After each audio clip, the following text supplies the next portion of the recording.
علیہ السلام کو پیغمبر بنا کر بھیجا تو انہیں معجزہ بھی وہ عطا فرمایا کہ جو معجزہ تمام جادو پر حاوی تھا، اور جنہیں اس سے ثابت کر دیا کہ حقیقت میں جادو کچھ نہیں بلکہ حقیقت میں کیا ہے، موسیٰ علیہ السلام کے پاس معجزہ ہے اور معجزہ ہی کامیاب ہوا۔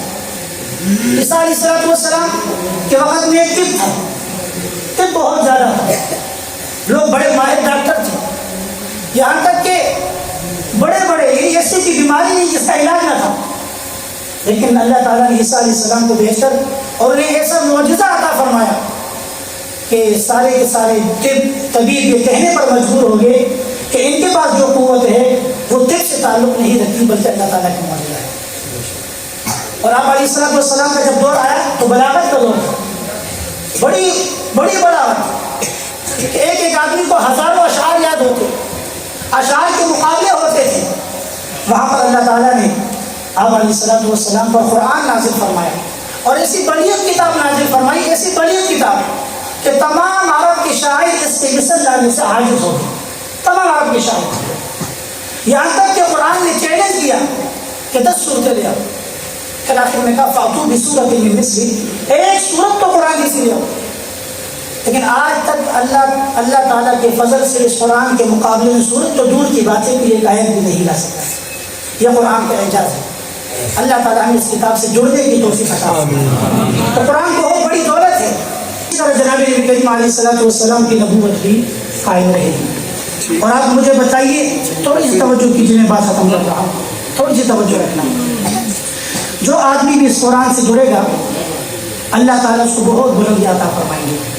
آج ہمارا ایک کپڑا ہے، ہم پہنتے ہیں، نیچے بچھاتے ہیں، لیکن وہ کپڑا جب اس کی نسبت قرآن کے ساتھ ہوتی ہے تو اسی کپڑے کو ہم اٹھانا عبادت سمجھتے ہیں۔ بچوں کو، چھوٹوں کو منع کرتے ہیں اس سے پاؤں نہیں لگانے، زمین پر نہیں رکھنا، کیوں؟ نسبت قرآن سے ہوگی۔ ایک پلاسٹک کی لکڑی ہم اس کا کتنا احترام کرتے ہیں، کیوں؟ اس کی نسبت قرآن کے ساتھ ہوگی۔ تو آپ مجھے بتائیے کہ جس حافظ کے سینے میں پورا قرآن ہوتا ہے، جس کی نسبت قرآن کے ساتھ ہوتی ہے، اس کو اللہ تعالیٰ کا کتنا قرب حاصل ہوگا، اس کو کتنا قرب حاصل ہوگا۔ تو اللہ تعالیٰ ہمیں علماء کی، حفاظ کی بھی قدر کی توفیق عطا فرمائے۔ تو قرآن سے جڑیے، قرآن سے محبت کیجیے۔ وہ ایک واقعہ کسی نے لکھا ہے، اور عموماً اسی طرح ہوتا ہے، یہ آخری بات عرض کر رہا ہوں۔ ایک واقعہ کسی نے لکھا ہے کہ محلوں میں اسی طرح ہوتا ہے کہ لوگ اپنے امام صاحب کی دعوت کرتے ہیں اور دعوت کر کے برکت کے لیے انہیں گھر لے جاتے ہیں، کھانا وغیرہ کھلا دیتے ہیں، اور اس نیت سے کرتے ہیں کہ یہ ہمارے گھر میں تشریف لائیں گے تو ہمارے گھر میں برکت ہوگی۔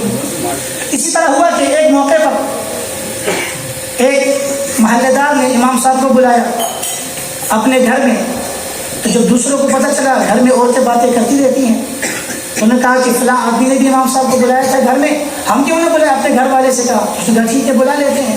امام صاحب سے وقت لیا، گھر میں بلایا، کھانا وغیرہ کھلایا، اور کھانے کے بعد جب امام صاحب چلے گئے تو پریشانی بن گئی۔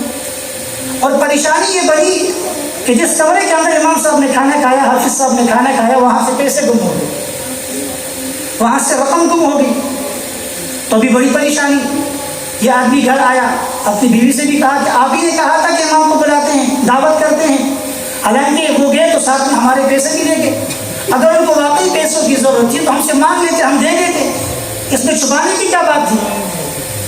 بہرحال وقت گزرتا گیا، پہلے 5 وقت کا نمازی کرتے کرتے نمازیں کم ہوئی کہ جو آدمی چوری کرے اس کی پیچھے میری نماز کہاں سے ہوگی؟ اس کے دل میں نفرتیں بڑھنے لگی، مہینہ گزرا، یہاں تک کہ پھر سال لوٹ آیا اور نفرتیں بہت زیادہ بڑھ گئی۔ پھر محلے میں دعوتیں شروع ہوئی، رمضان کا مہینہ ہے، تو بیوی نے پھر کہا کہ آپ امام صاحب کی دعوت کیجیے، تو کہا میں نے تو دعوت نہیں کرتی، لیکن چلیں شرم کے مارے کر ہی لیتا ہوں، اور ایک بہانہ یہ بھی بن جائے گا کہ میں وہ پیسے بھی یاد کراؤں گا۔ اسی طرح ہوا کہ جب دعوت کی، امام صاحب پھر تشریف لائے، کھانا کھایا، تو کھانے کے بعد کہا کہ حضرت ایک بات ہے، اگر آپ برا نہیں مناتے، اور وہ یہ بات ہے کہ پچھلے سال آپ آئے تھے میرے گھر، میں نے آپ کی دعوت کی تھی، آپ کا اکرام کیا تھا، اور میرے یہاں سے پیسے گم ہو گئے تھے، تو آپ نے چوری کیوں کی؟ تو امام صاحب کے آنکھوں میں آنسو آ گئے، وہ زاروں قطار رونے لگے۔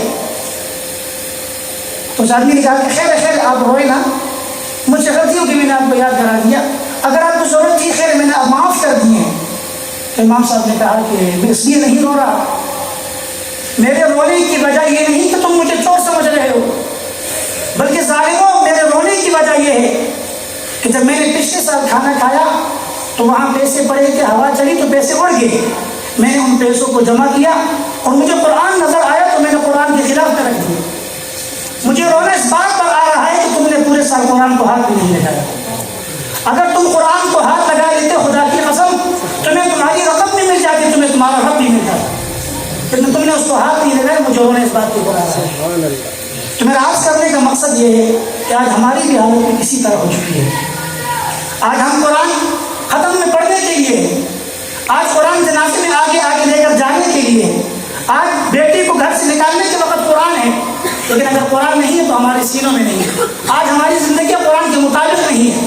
جہاں ہمارا مقصد ہوگا وہاں ہم قرآن کی اوپر عمل کرتے ہیں، اور جہاں مقصد نہیں ہوگا ہم قرآن کی اوپر عمل۔ یہ صاف ستھری بات ہے۔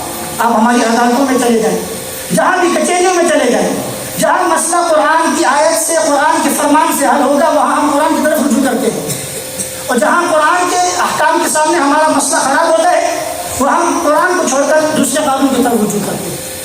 یہی تو بنی اسرائیل کے اندر یہ چیز تھی، یہی تو قرآن کی تعریف ہے کہ جہاں مقصد حل ہوتا ہو تو قرآن پر عمل کرو، اور جہاں مقصد حل نہ ہوتا ہو تو قرآن کو چھوڑو۔